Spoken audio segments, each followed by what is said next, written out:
is KMJ at KMJnow.com or wherever you stream. Welcome to the Marc Kapetan Show. This is attorney Marc Kapetan, your host. Today's show is brought to you by the Kapetan Brothers Law Firm. We've been serving the Central Valley since 1995. If you or anybody you know has been injured in an auto accident, a truck accident, or a motorcycle accident, you know the drill. Call the Kapetan Brothers at 559-498-8000. Kapetan Brothers. Also, if you've been cited or arrested for a criminal offense, call the Kapetan Brothers, 559-498-8000. Folks, I love having different members of the community on the show. Many times they're politicians or public servants. And the best part about talking to these individuals is that I'm usually not interested in basically the politics of it all. I'm usually interested in everything but the politics of it all. I hope you, the friends out there in KMJ land, sort of agree with me. I don't particularly care to ask the politician what he thinks about the new tax legislation or why his administration isn't fixing the many potholes out on the streets, which, by the way, Fresno, please get to all the potholes on the streets, for goodness sakes. And I hope you friends out there in KMJ land appreciate the break from the screaming from the left and the right. I mean, I guess we could ask questions and get answers or talking points from their platform, the politician's platform, but to what purpose, more life worries, more agata. Funny enough, in researching my next guest, I noticed that his campaign website, and I don't know if you did this on purpose or not, Matt, I noticed his campaign website didn't have a lot about a platform. It was basically public safety was his platform. Don't hear a lot about taxes and things of that nature. And so it fits right in line with much of what I like to do on this show. Let's just have a nice conversation about work, about family, about life, and really get to know the person behind the politician. I think that's the best way to choose our leaders, is to really get to know them, not just listen to what they say in the public. And with that in mind, my next guest is the former police chief of the city of Clovis and has been on the Clovis City Council for a few years now. And curiously, he states that this will be his one and only term on the council. Is that still the plan? Yes, that's still the plan. That family, I gather, he doesn't say exactly why, but I gather that family's more important than being in politics. So before he departs next year from the Clovis City Council, let's learn a little bit more about him. So welcome to the Marc Kapetan Show, Clovis Councilman and former Chief of Police, Matt Basgall. Welcome, Matt. Thanks for having me. Yeah, love it, man. A Clovis boy. Yes. You're originally not from Clovis, though, huh? Well, originally my family was in the Bay Area, and we moved to Clovis when I was 5 years old, though. So, where in the Bay Area? Hayward. Really? Yeah. My dad worked for PG&E, and he retired from PG&E, 15, 16 years ago. Yeah. They now live in Las Vegas. But Clovis since you were 5 years old? Yeah. Did you did you recognize that guy on drums and the opening music, my buddy John Sotelo? Absolutely. Yeah. John's a great guy. We went to school together for many years and graduated with each other from Clovis High School. And I won't say the year, but a while back. All right. So you eventually go from elementary school in Clovis to Clovis City Council member. No aspirations to go for mayor or anything like that? No, none whatsoever. My whole purpose for running in the election at the time was really a big push for public safety, and having been the chief, and you're always struggling for resources and wanting to have more. After I retired, I was out there screaming about still needing more, so I figured I better shut up and do something about it. Yeah. So, well, it's funny because in part of your campaign literature, you basically say that because of the economy in 2018, that it was hard to get people to work. But then by the time you get in 2022, you have the anti-police rhetoric, you have COVID. And so I'm sure all of that compounded itself since when you first started thinking about it, that it must have been hard getting recruits. Oh yes, it got harder for Chief Fleming going forward here, and going back to 2008, the Great Recession that we had the first time around, and being a sergeant and a lieutenant and working my way up through the department at the time, dealing with all those struggles of going from 116 police officers in the city of Clovis to 91. Yeah. And then anytime you reduce a workforce like that, where you go to 91 officers, it just leads to more injuries because they're working double time, they're having to work extra shifts, and the next thing you know, you've got 10 people on light duty out of your 91, and you're trying to work with 80 people now. So right. Is that what the police force was at 91? Yeah. Wow. At 2008, we got reduced. I said 2018. I meant 2008. Yeah. And that was the big push. It was like, okay, how do we get back to at least where we were?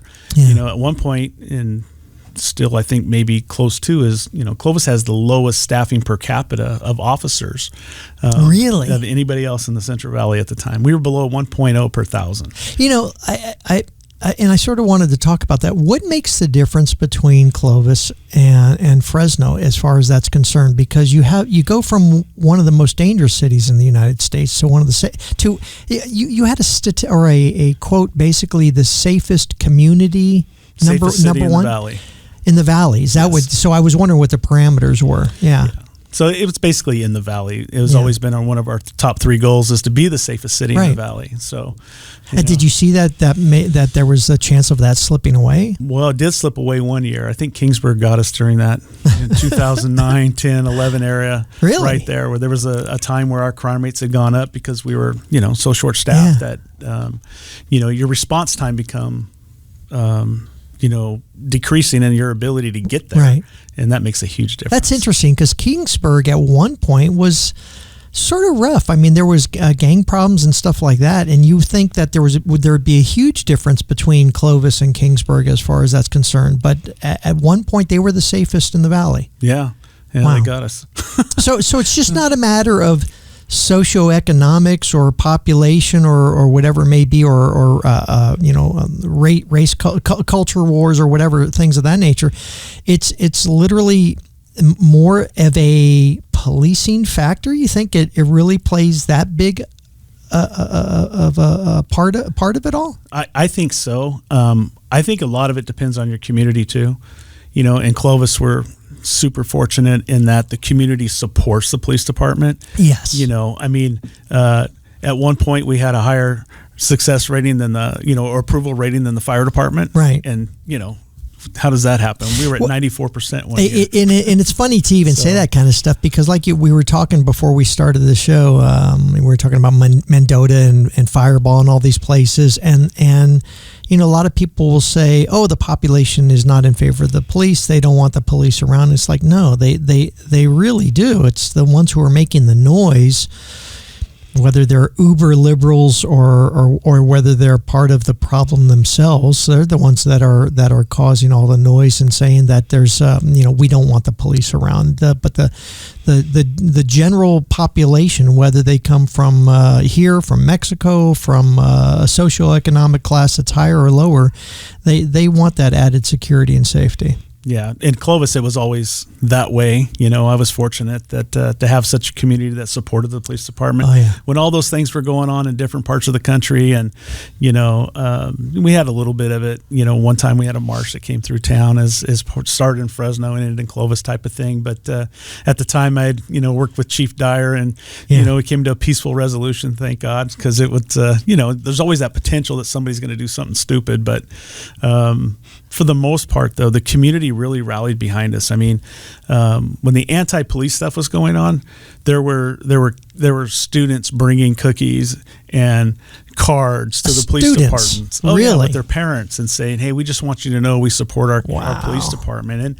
And and that's a big factor. When I talked about us being, at the time, the police department having 91 officers, we really saw our approval ratings go from 90% down into the 70s. Because we couldn't respond to what the public was asking for. And I think that was a big tell to say, hey, we have to figure out a way to get officers back on the streets or we're going to lose parts of the city, and we don't want to be part of that. I was a Clovis West guy, and I remember because we weren't part of this community. My dad was a Marine. We came in 1978 or 80, somewhere around there. And even though there was never anti-police rhetoric, there was a lot of comments from those high school kids.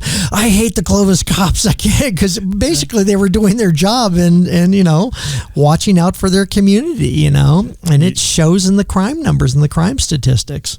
Yeah, it definitely did, and we depended so much on community support and calling. I mean, it's the little things that as cliche as it sounds, if you don't take care of the little things, you're going to have big things. And so it was always basically more of a joke amongst the kids out there. So we are on with do I say Chief Matt Basgall? No, I'm retired. You can just call me Matt. I'm good. Okay. Former chief of police of Clovis and now council member at the city of Clovis. We'll be right back after this on the Marc Kapetan Show. This is KMJ.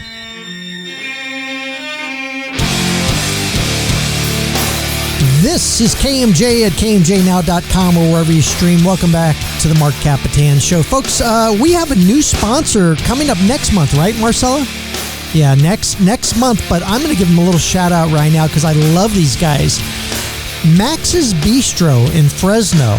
Old JJ Wested over there at Max's Bistro runs a great restaurant. You got to check out Max's. I went there, Marcella. Let me pop this music down.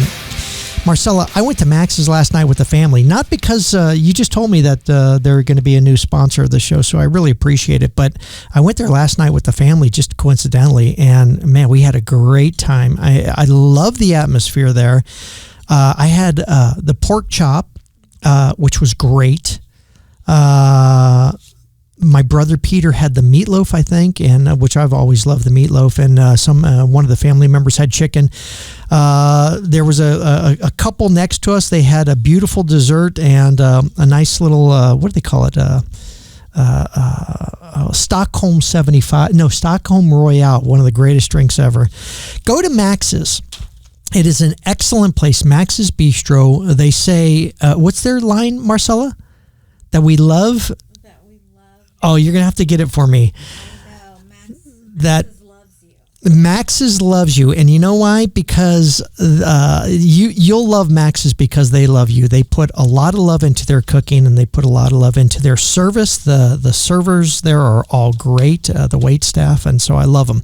Max's Bistro. We are back on with Clovis City Council member Matt Basgall. He's also the former chief of police out there in Clovis.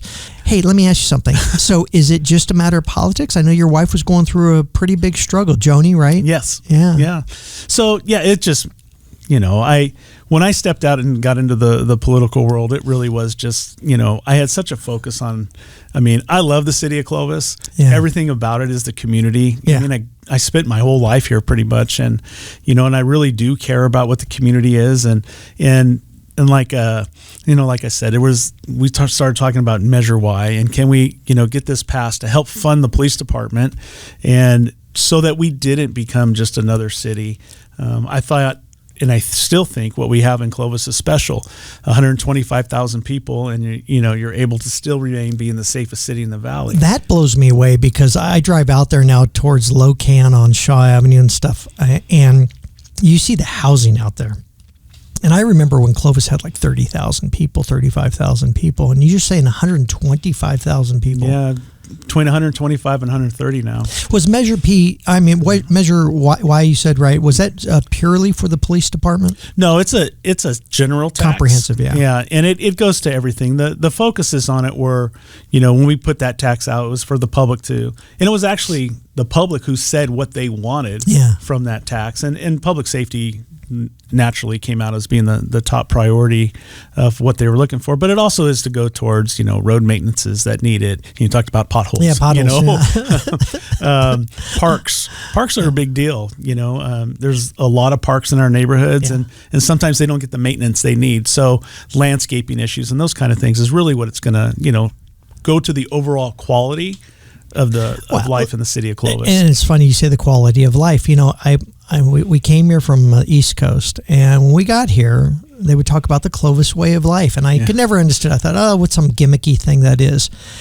And, you know, we were talking about my drummer, John Sotelo, and stuff like that. He's been a Clovis resident his whole life. He's like, Mark, you know, simple things like locking your doors or having your car parked out front of something. He goes, we really don't worry about it like you guys do over in Fresno. He goes, there's a huge difference when you cross that city line.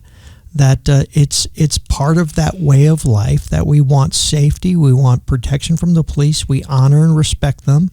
Yeah, and I think that's, you know, you talk about the key line that people always say is, you know, it's a way of life. And people who don't live in Clovis will always say, well, what kind of crap is that? You know, but the reality is is the people who have lived in Clovis for a long period of time take pride in that. Yeah. And, you know, when I talk about the community support and things, it really is, evident. It is something that does occur. I mean, you know, the citizens wave at their police officers in Clovis, you know, with all their fingers, and it's kind of nice, you know. Occasionally, with all their fingers, you know, occasionally you get one here and there, but for the most part, it's they want safety, and that's a big deal. You know, part of it, I'm assuming, is you just found that you weren't the political beast that, you know. But also, you have the same dilemma that my dad had, who was a Marine colonel. He commanded military bases. You commanded basically a force of 91 officers and then staff beyond that, et cetera. Volunteers. I think there's 100 volunteers or plus in Clovis. And one day, one of our civilian friends is yelling at my dad at the Greek Food Festival because my dad was saying, basically, you need to put 3 pieces of meat on this Yiddo sandwich. And he's like, you're no longer in the military. You can't just order people around. And it really frustrated him that stuff couldn't get done the right way. Yeah. So I never really considered myself ordering people around type of thing. You're the chief, but, right? Yes, it is a big difference. When you're the chief, you have the ability to definitely make things happen, right? Yeah. You know, you can, you know, get with your command staff and your staff and your officers, and you can go into a briefing, and then you can formulate plans, and you can just make it happen. Yeah. And that's what's exciting about being a chief. It's actually, you know, being able to walk into a room of briefing with officers and say, hey, what are some of the problems you're seeing and how are we going to fix it? Right. And them to come up with ideas and you just be able to say, let's go for it. Let's make this happen, is a big deal. Yeah. And, you know, when you get into politics, it's different. Yeah. You know, there's everybody's grandstanding and stuff. Yeah. And I'm not good at that. I don't like the grandstanding part of things. And for me, it's just kind of, okay, it's not me. Yeah. For specific, I say we don't talk about politics a lot here but for specific, there's a, and you could say I decline to comment if you want to. There's a Clovis, you know, a budget basically proposal that's proposed, and $395 million budget, and it's a 3-2 vote. Diane Pierce, who you would be running against if because there's a change in the election basically platform nowadays in Clovis, but 3 vote in favor. You and Lynn Ashbeck vote against it. What is the big battle in something like that? And is it something that you were comfortable speaking your mind and you know, is that part of the reason you just don't like the conflict of it all? No, actually, I mean, the 3-2 vote was based on, we all approved the budget. My no vote at the time was to wait a week until all the unions were done with their contracts. Yeah, that's what I understand. Because I didn't want to say yes to a budget when we didn't have a contract signed. Right. You know, so you still have unions that are working on their contracts, and for us as a council to say approve a budget that they haven't agreed to just seemed like, you know, what's another week? We have, you know, let's get through these contracts and then say yes. So that was the, you know, and the week before it was a 3-2 vote the other way. To wait until the contracts were signed, and then this next week it flipped to 3-2 that way. So, you know, but we were never against the budget. The odd part about it is basically that you know, to me, when you think about Clovis and the cowboy town that it used to be when I first moved here, and now they got unions fighting against each other, I thought, wow, that just is, you just don't think of Clovis as that big city, that conglomerate that needs so much struggling just to run it. So yeah, I mean, it's got bargaining units just like any other city, and those bargaining units all come to the table with their wants. So I get it. Well, and another political thing, the one thing that I'm definitely against is no, come on, you guys cannot have electronic billboards in Clovis, for goodness sakes. Yeah.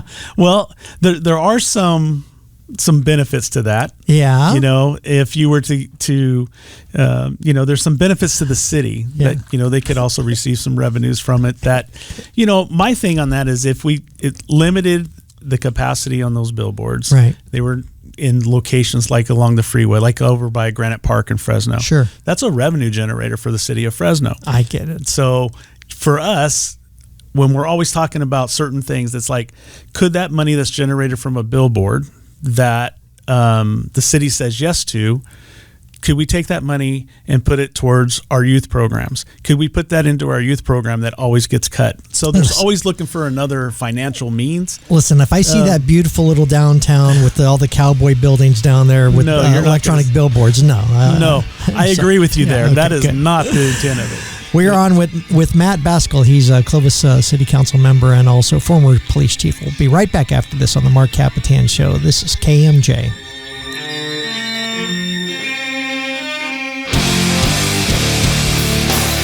This is KMJ at KMJNow.com or wherever you stream. Welcome back to the Marc Kapetan Show. Folks, as you guys know, if you've been in an auto accident or a truck accident or a motorcycle accident, it's I'm going to take this music down here. It's a very scary time, and you're hurting, you're in pain, or you may have a friend. We have a lot of people that call for their family members or friends, and it's just a very scary time. You don't know what to do. The best thing you could do is call your local attorney, call the Kapetan brothers. I would really appreciate it if you do us a favor and give us a call if you have a friend who's been in an accident or if you've been in an accident. And do yourself a favor, because getting the advice of an attorney is always the best. If you've been arrested by a Clovis cop out there, right, Matt? Yes. Matt Basgall, who's the former chief of police out there in Clovis. God knows. Yes, due process. Thank you, buddy. Call the Kapetan brothers if you want your due process. Oh boy, have I had fights with you guys. Your law firm, I can't remember who it is, but the law firm that represents you, oh man, boy, they push back on everything like they should do. So when we have a motion, we ask for evidence and they're pushing back, oof, it's rough. So you guys have good representation out there. Yes. Okay, so let's talk. You said you came, mom and dad were in the Bay Area up there. Dad worked for PG&E. You come here. You go to Stanislaus. We got that right. Stanislaus State. Majoring in what? Criminology. Criminology. You wanted to be a cop your whole life? Yeah. Where'd that come from? Well, it goes back to probably when I was playing youth football. Yeah. And there was a guy who was my coach named Steve Hall. Yeah. Who was a police officer for the city of Clovis. And it got to he was my football coach when we're playing, we were young, and all the other coaches on the other teams were Clovis cops. And then through the years, I'm playing in youth baseball, and all the umpires are Clovis cops. Yeah. And so, the home plate umpire was Doug Taylor and Tim Boss and, a lot of the old school guys. And I don't know, as a young age, I just really wanted to be a police officer for some reason. And, I ended up going up to school and played ball for a few years at Stanislaus. Yeah, what position do you play? I played catcher, first base. How are the knees? They're hurt. Yeah, I can imagine. When I stand up from here, you're going to hear them snap. So, really? Yeah. That is the I don't know how you guys do that, man. It's just nuts. I couldn't do it now, that's for sure. It's those guys that are still doing it's pretty impressive. You have two daughters who I'm assuming didn't play football or baseball, or maybe softball, but did you coach at all? Yeah, I coached I coached my youngest daughter in soccer. You did? Yeah, we were horrible. We went a whole season without scoring a goal. So we weren't a very good soccer team. Sorry, Carly. Yeah, sorry, Carly. Yeah. We tried, but we just weren't really good. So, and then my oldest daughter, she played softball for a few years. That's Madison, right? Yes. Yeah. And they both did cheerleading. And so they were both on competition cheer with Buchanan. And so I was a cheer dad for 8 years because when one went out, the next one came in. So. Oh, really? Yeah. So I'm still paying that mortgage off. Did they do all the competitions and all that kind of stuff, the cheer competitions? Yes. Every year to Disneyland. So my buddy's dad used to do that. He would go to the competition. I'm like, what a wimp, And then, he would be like, well, you got to watch the competition on YouTube or whatever. So you'd watch, you'd be like, yeah, go. You get into it, right? Like any other sport. Oh yeah. There's one of the years, Madison's, I think she was a freshman at the time, her first year. And, we were in second place going into finals, and I'll never forget one of the other dads. I won't call him out, but he stood up and cheered when another team fell. And he was like, because he was excited. We ended up winning that year. But it was like, dude, what are you doing? Yeah. He was like, gave a big fist pump in the air. He was the only guy standing there. So, yeah, that was bad. That's great. Joni, you guys met? Did you guys meet in high school? We've known each other since high school. Yeah, we. Joni, your wife. Yes, we didn't actually. We weren't dating or anything in high school. We were just all part of the same friend group, knew each other type of thing. So we didn't start dating until I don't know. I guess it was after my senior year in college type thing. How long after high school? Senior in college? Yeah, so 3 or 4 years. We got married young. We were 23. We got married. Gosh. Yeah, and we've been married ever since. 31 years. 34 now. 34 years. 34. Wow. Yeah. What was the first date? Where'd you take her? Clovis? I don't remember. You don't remember? I think we went to. This is going to sound really bad. Yeah. I think we went to Jim's place. Oh. The old Jim's place in downtown Clovis, the Cowboy Bar. Oh my gosh! Yeah, you are a Clovis boy. Yeah. Got her a Budweiser, and here you go. Yeah. Good for you, man. That's great. I won't get too personal about it, but she went through a pretty major event in life. Doing well now. Yeah, she's doing great. It's she was diagnosed with cancer. And, and it was at the time, you get diagnosed with stage 4 and things seem bleak as all, but she's a fighter. I have an old secretary going through it right now. It's amazing what they could do nowadays. Yeah, it is amazing. And, it's she'll be in treatment the rest of her life, but she has a lot of normalcy of life. And it's that's what's really, her doctor, Dr. G, is amazing. The cancer is currently it's not remission, but it's they say no signs of disease right now. They basically say they just maintain it for the rest of their lives. Yeah. Right. Yeah. You still have the battles with fatigue and that kind of stuff from medication and whatnot. But as far as, quality of life stuff, it's, we just got back from Las Vegas and, those kind of normal things we can still do. And I'll tell you, kudos to all those ladies out there who do it because, like I called my old secretary and she's at Bonfante Gardens, or what do they call Gilroy Gardens, with her 3 kids. Noise going on, and I'm like, oh my God, you just finished your last treatment and they still have to be the mother that they are, strong. She's not a big fan of the whole politics either, so yeah. When I said that, I'm just not going to do this anymore, and family and that kind of stuff. It's being a chief of police. And my kids are going through high school and all that good stuff while I'm the chief, right? Oh no! And then I jump back into the political world. They're like, "Dad, really? Yeah, is this really you put us something through you need enough to do already as the chief of police?" Yeah, and then you get into all the banter and everything that goes back and forth, and then somebody calls your dad a bad name, and you're like, "But I didn't even know what they're talking about." Yeah, your dad arrested my dad. Yeah. Oh my Lord. That reminds Charlie was anyways, she was always the quick-witted one when she was young. It reminded me of a story when she was in elementary school, and some kid said something to her about, I'll call 911, and she's like, my dad is 911. Yeah. Oh, I don't know why it made me think of it. That's funny. I love that kind of stuff. That's what the whole show's all about. Okay, so the one of the most important members of the family, do you still have Roscoe, the rescue dog? Roscoe's the king of the house. Yeah. What kind of dog is it? It's a Shih Tzu mix. Oh my Lord. He is spoiled, is all spoiled. We got him at Miss Winkle's Pet Adoption I love Center. that, by the way. Where is that? It's out on Temperance and Sierra Avenue. Miss Winkle's, Marcella. Yeah. And that was actually the name that was picked out by Dave McDonald, the former Pelco owner. And, Yeah. he was a huge donor to the project and a huge donor to the community on a lot of different things. And to a lot of things in the community, the zoo projects and all the things in the past. But that used to be his dog's name. Yeah. And so it was his idea to call it Miss Winkles. And if you walk in the front doors, there's actually a statue of his dog. That's cute. And was Roscoe from Roscoe P. Coltrane? Yeah, it was. Yeah. No, actually, No? we said that. Okay. We say that, but no, it was just for whatever reason that name stuck. He looked like a Roscoe. We'll be right back with Matt Basgall. He's the Clovis City Council member and former chief out there in Clovis. This is the Marc Kapetan Show on KMJ. This is KMJ at KMJnow.com or wherever you stream. Folks, let's get right back into it. Matt Basgall, he is the former chief of police out there in Clovis, and he's now a city council member for Clovis.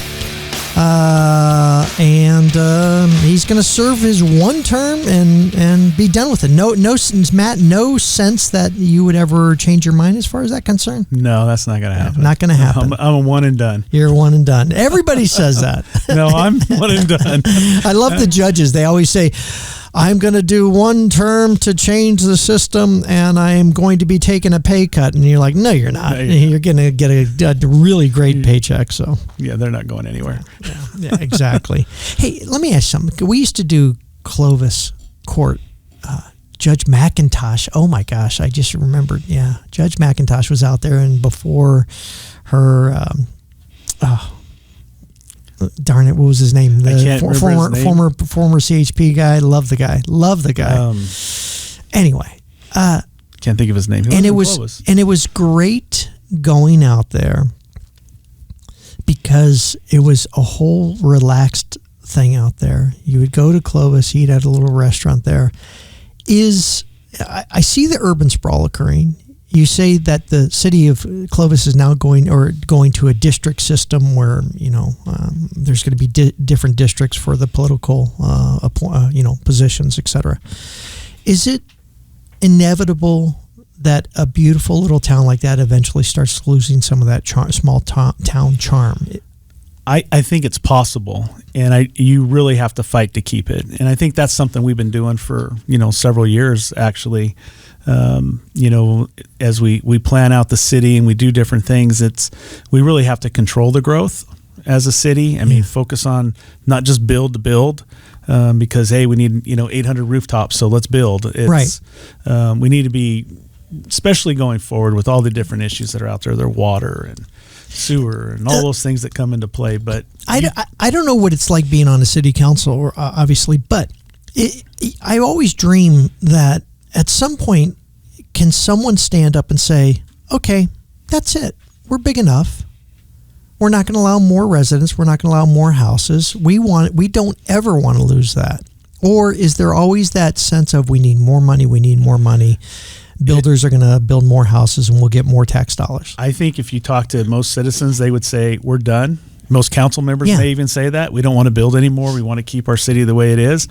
But the big ugly thing is the finances that come along with it. It's everything seems to be in the rears, right? You have to build new to pay for what you already have. Yeah, and that's the unfortunate part. Is there ever talk like that at the city council where guys, isn't this enough? Aren't we headed down a bad path here? I don't know if it's talked like that necessarily, but there is conversation about, maybe we just shouldn't build right now. Let's pause this for a little bit. Yeah. Let's figure out, which isn't always a popular conversation, but and that's why I'm asking you, because you don't want to run for another term, and I think you could be honest about it. I totally think that we should take a pause and really look at where we're at before we just build. I'm a big fan of, or a big proponent of, let's fix our infrastructure first. It's like we always build, let's throw 300 homes up, but then we don't have the roadway on Shepherd to handle the traffic, or because it's not developed completely. So you build 2 lanes, then it goes to 1 lane, then to 2 lanes, then to 1 lane. And, next thing you know, it takes you 30 minutes to get from Temperance to Willow, trying to get to work and stuff, and or trying to get to Clovis North, and the traffic and stuff that occurs. So I do think that it's going forward. I would love for us to figure out how do we actually build traffic patterns around neighborhoods first. But it always goes back to, it goes to the developer to pay for that cost, and the developer's not going to, necessarily do that without the homes in place first, unless you can build 200 homes, right? So it's kind of a vicious circle in some respects that, the things that we really need to happen don't always happen right up front. When you finally, leave the office in 2026, is it something that you say, I'm done with? I mean, listen, you were on a board of Marjorie Mason at one point. You have the job now with security out of the California Health Sciences University out there, right? Yes. Okay. Are you gonna continue all that stuff, or is it going to be fishing and hunting for you, basically? I would love to say, hey, I'm just going to go fishing and hunting, but it's not in my nature. I mean, I'll keep working, obviously doing something. I'll be involved in something with the community. It just won't be politics. Ever think about, is an elected position out there the chief of police, or is it appointed? It's appointed. Ever think about going back into the force? Oh, yeah, I've thought about it, several different times, but the hard part is I retired from a PERS system. PERS doesn't allow me to work for any other agency that's PERS related. So, there's a few other agencies and that kind of thing, but volunteer again, work? I talked about my family earlier. They would, they would be chasing me with pitchforks. I said, hey, guess what? I'm going to be a chief again. And Joni's shouting at the radio right now saying, no. It's not going to go over well for me if I came home and said that. I actually did say that once, that I was going to apply for something, and they're like, are you crazy? So, okay, you got about a year left, right, or so? Yes. At City Council there in Clovis. What's the one thing that you think is the critical need for Clovis out there that you could freely say now and not worry about the consequences of it, except for the fact that you got 4 other people that are going to be yelling at you? Yeah. Well, I think the one of the biggest issues we solved with Measure Y. Yeah. Granted, it was a tax. People don't like taxes. I don't blame them. But it did pass with 68% of the vote. And that was the big key for me at the time, was let's put it to the voters and let them decide. They passed that, which is going to help with the public safety issue, because, what we didn't talk about is if we didn't pass that, we would have had a $5 million shortfall going into this budget year, which would have been way different. Yeah. So, homeless a problem out there? No. Knock on wood. I don't want to jinx this, but I don't know how you guys take care of that, man. Well, we have an officer, and I don't want to call out her name, but she is just doing an amazing job. Right. And the big push isn't just saying, hey, we got a homeless person, let's move them on, do that kind of stuff. It actually is, she works hard at trying to find resources for those people. Right. And it's like, why are you on the streets? What can we do to help you first and foremost to get you off the street? Are you down on your luck? Or is this a substance abuse problem or a mental illness problem? What is it that's keeping you out here on the streets? And I think her efforts and the current chief's efforts of pushing that, assigning people specifically to that, has made a huge difference. Yeah, it's funny. I've driven down Shaw. Like I said, I have a warehouse out on Locan in Shaw, somewhere out there.